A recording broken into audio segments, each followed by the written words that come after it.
अस्सलाम वालेकुम नाजरीन। खुश आमदीद आप सबका एक बार फिर मलकियत के धमाके खीज अपडेट में। आज हम बात करने वाले हैं मलकियत के आने वाले एपिसोड के बारे में, जहां कहानी एक ऐसे खतरनाक मोड़ पर पहुंच चुकी है कि हर किरदार की जिंदगी बदलने वाली है। एक तरफ मोहब्बत की आजमाइश है, दूसरी तरफ धोखे के राज बेनकाब हो रहे हैं, जबकि एक नई साजिश सब कुछ तबाह करने के लिए तैयार बैठी है। तो आइए जानते हैं आगे क्या होने वाला है। दोस्तों, जहां कहानी खत्म हुई थी वहीं से आगाज करते हैं। जैसे ही रावियार को फोन पर मालूम होता है कि मलकियत हाउस में आग लग गई है और घर के अंदर कोई अभी तक मौजूद है, उसके हाथ कांपने लगते हैं।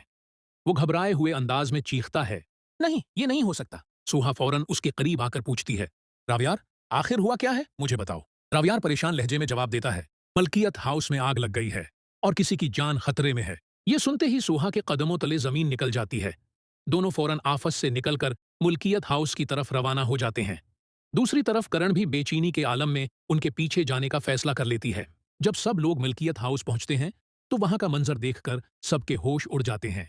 घर के एक हिस्से से आग के शाले बुलंद हो रहे होते हैं, जबकि बाहर मुलाजमीन और पड़ोसी खौफजदा खड़े होते हैं। सोहा रोते हुए चीखती है, कोई बताए अंदर कौन है। तभी एक मुलाजिम घबराते हुए कहता है, मेम, हमें लगता है कि दादी जान अभी तक अंदर मौजूद हैं। वो अपने कमरे से बाहर नहीं आ सकें।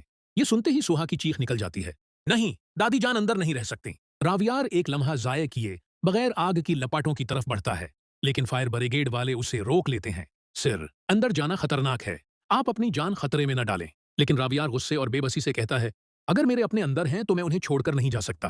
ये कहकर वो सबकी परवाह किए बगैर आग के अंदर दाखिल हो जाता है। सुहा खौफ से कांपती हुई दरवाजे के बाहर खड़ी दुआएं मांग रही होती है। चंद लम्हों बाद अचानक घर के पछले हिस्से में मौजूद स्टोर रूम से किसी की मदद के लिए पुकारने की आवाज आती है, बचाओ, कोई मुझे बचा ले। सोहा चौंक कर उस आवाज की तरफ देखती है।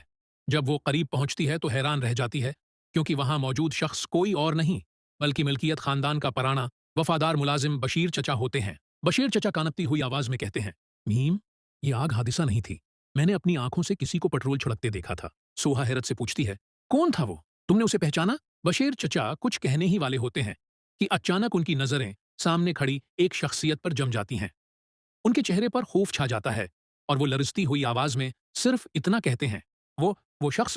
इतने में जोरदार धमाके की आवाज गूंजती है और सब लोग खौफ से पीछे हट जाते हैं। आखिर बशीर चचा किसका नाम लेने वाले थे? क्या ये आग वाकई एक साजिश थी? और क्या रावियार आग के अंदर से दादी जान को जिंदा बाहर निकाल पाएगा? ये सब जानने के लिए मलकियत का आने वाला एपिसोड बिल्कुल भी मिस न कीजिएगा, क्योंकि आगे आने वाला हर लम्हा एक नए राज और बड़े धमाके से भरपूर होने वाला है। जैसे ही जोरदार धमाके की आवाज गूंजती है, हर तरफ चीख और पुकार मच जाती है। सुहा खौफजदा होकर बशीर चचा की तरफ दौड़ती है, बशीर चचा, आप ठीक